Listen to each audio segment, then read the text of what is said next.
হাতের কাছে থাকা মাত্র দুইটি উপকরণ দিয়ে বানিয়ে ফেলুন রেস্টুরেন্টের মতো পারফেক্ট বুরিন্দা। সো হ্যালো এভরিওয়ান, আসসালামু আলাইকুম। সবাই কেমন আছো? আশা করি সবাই ভালো আছো। জি আলহামদুলিল্লাহ, তোমাদের দোয়া ভালোবাসা আমিও ভালো আছি। আজকের ভিডিওটা কি নিয়ে হতে চলেছে তোমরা টাইটেল আর থাম্বনেল দেখে হয়তো বুঝে গেছো। চলো ভিডিওটা শুরু করা যাক। তো আমি বুরিন্দা বানানোর জন্য ফার্স্টে এখানে একটা বাটি নিয়ে নিছি, 1 কাপ বেসন নিয়ে নিছি।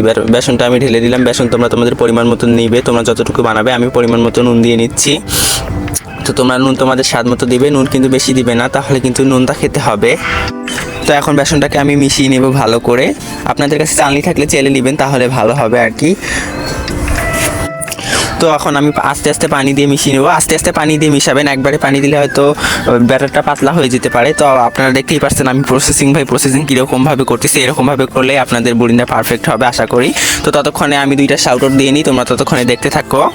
মুন্সিগঞ্জ থেকে সাদিয়া, বগুড়া থেকে ইয়াসমিন, রংপুর থেকে সুমাইয়া, ইন্ডিয়া থেকে রাতুল, ইন্ডিয়া কোচবিহার থেকে সুস্মিতা, পঞ্চগড় থেকে হিমেল। তো তোমাদেরকে অসংখ্য ধন্যবাদ আমার ভিডিওতে কমেন্ট করার জন্য।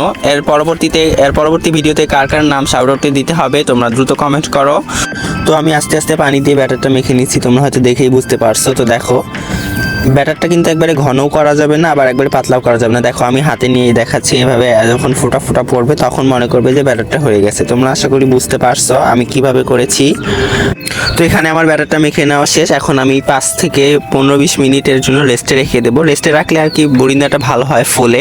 তো রেস্টে রাখা শেষ। এখন আমি এখানে এদিকে চুলায় একটা কড়াই বসিয়ে নিয়েছি। এখন কড়াইটা গরম হওয়ার জন্য অপেক্ষা করব। তো কড়াই গরম হয়ে গেছে, এখন আমরা তেল দিয়ে নেব পরিমাণ মতো। তেল আপনারা আপনাদের পরিমাণ মতো দিয়ে নেবেন। আমি যেহেতু কম করে বানাচ্ছি এজন্য ছোটো কড়াই ভাজতেছি, আপনারা বড় ফ্রাই প্যানে ভাজতে পারেন বেশি করে। তো এখন আমি তেল গরম করে নিচ্ছি এখানে। আর হ্যাঁ, একটা কথা সবসময় মনে রাখবেন, লো আঁচে দিয়ে কিন্তু ভাজবেন, বেশি আঁচে দিলে হয়তো পুড়ে যাবে। তো আমি এখানে বুরিন্দা বানানোর জন্য একটা লাইটের সিপিকে ছিদ্র করে নিয়েছি। আমার হাতের কাছে চামিচ ছিল না, তার কারণে আপনারা চাইলে এটা ট্রাই করতে পারেন। আর চামিচ থাকলে তো ভালোই হলো। এটাকে এখন আমি দিয়ে দেবো পরিমাণ মতো। দেখেন আমি কিভাবে দিচ্ছি। তো আস্তে আস্তে দিতে হবে। দেখতেই পাচ্ছেন যে কত সুন্দর হচ্ছে মাশাআল্লাহ সাবুদানা বুরিন্দা। তো দেখো কত সুন্দর হচ্ছে বুরিন্দাগুলো, তোমরা হয়তো দেখেই বুঝতে পারছো কীরকম করে ভাজতে হবে তোমাদেরকে। তো দেখো কত সুন্দর হয়েছে। এখন লো আছে আমি এগুলোকে ভেজে নিব। আমি বারবার নেড়ে দিচ্ছি যাতে পুড়ে না যায়। তো দেখো দেখতে দেখতে কিন্তু আস্তে আস্তে কালারটা চেঞ্জ হবে বুরিন্দার। তো দেখো আমার প্রায় ভাজা হয়ে গেছে এটা। এখন এটাকে আমরা নামিয়ে নিব। দেখো কত সুন্দর সাবুদানা হয়েছে, কত সুন্দর সাবুদানার মতো ছোট ছোট হয়েছে, রেস্টুরেন্টের মতো।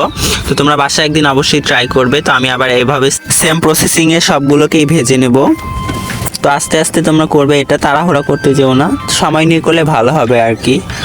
এটা কিন্তু চাইলে আপনারা বেশি করে ভেজে সংরক্ষণ করতে পারেন। বেশি করে ভেজে এরকম শুকনো অবস্থায় রাখলে আপনারা 1 থেকে 1.5 মাস এটাকে সংরক্ষণ করতে পারবেন। প্লাস যদি শিরাতে দিয়েই রাখেন ফ্রিজে রেখে মিনিমাম 4 থেকে 5 দিন আপনারা খেতে পারেন।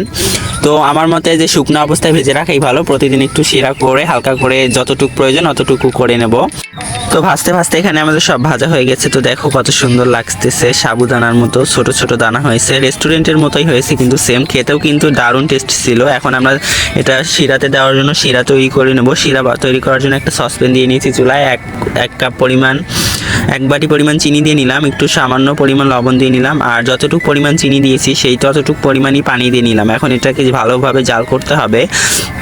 তো আস্তে আস্তে নেড়ে দিতে হবে চিনিটা যাতে গলে যায়। এখনও কিন্তু চিনিটা গলেনি, তোমরা হয়তো দেখেই বুঝতে পারতেছো। দেখো তো কত সুন্দর জাল করে নিতেছি। বেশি করে জাল করে নিবে, শিরাটাকে একটু ঘন করে নিতে হবে। তো দেখো তোমরা দেখে হয়তো বুঝতেই পারছো শিরাটা কিন্তু আস্তে আস্তে ঘন হয়ে আসতেছে। তো এভাবেই জাল করতেই হবে কিছুক্ষণ সময় ধরে, নেড়ে দিতে হবে, নাহলে কিন্তু এক সাইডে লেগে যাবে। ক্যারামেলের মতো করে নিতে হবে। দেখো চিনি শিরাটা কিন্তু কতটা ঘন হয়েছে। তো এভাবে তোমরা সেম প্রসেসিংয়ে করবে, আশা করি সবার বুরিন্দা পারফেক্ট হবে। তো আমাদের শিরা এখানে বানানো প্রায় হয়ে গেছে, তোমরা দেখেই হয়তো বুঝতে পারছো। তো এখন আমরা চুলাটাকে নিভিয়ে দেব, আর এখন বুরিন্দাটাকে এখানে দিয়ে নিব। দেখো কত সুন্দর একটা মিষ্টি স্মেল আসতেছিল, কিন্তু তোমরা হয়তো এখান থেকে স্মেলটা পাচ্ছ না, বাট আমি পেয়েছি। আর খেতেও অসম্ভব টেস্টি হয়েছে। এখন বুরিন্দাটাকে দিয়ে ভালোভাবে নেড়ে আমরা রেস্টের জন্য 2 থেকে 10 মিনিট রেখে দেব। তো 2 মিনিট পরে ফিরে আসলাম। দেখো কত সুন্দর হয়েছে। এখন আমরা এটাকে বাটিতে তুলে পরিবেশন করার জন্য এটা এখন প্রস্তুত। এটা চাইলে তোমরা ফ্রিজে রেখেও অনেক দিন খেতে পারো। ফ্রিজে রেখে মিনিমাম 4 থেকে 5 দিন খেতে পারবা, প্লাস শুকনো অবস্থায় তো রেখে খেতে পারবাই। তো দেখো কতটা ক্রিস্পি লোভনীয় হয়েছে, খেতে কিন্তু অসম্ভব টেস্টি হয়েছিল। তোমরা যদি একদিন বাসায় বানিয়ে না খাও তাহলে বুঝবে না। তো ভিডিওটা দেখতে দেখতে কিন্তু আমরা ভিডিওর লাস্ট পর্যায়ে চলে আসছি। তো আজকের মতো যাই, তোমরা সবাই ভালো থাকবে, সুস্থ থাকবে, তোমাদের সাথে দেখা হবে পরবর্তী ভিডিওতে। ততক্ষণ সবাই ভালো থাকো, সুস্থ থাকো, আল্লাহ হাফেজ। আর হ্যাঁ, চ্যানেলটা সাবস্ক্রাইব করতে ভুলো না কিন্তু। বাই।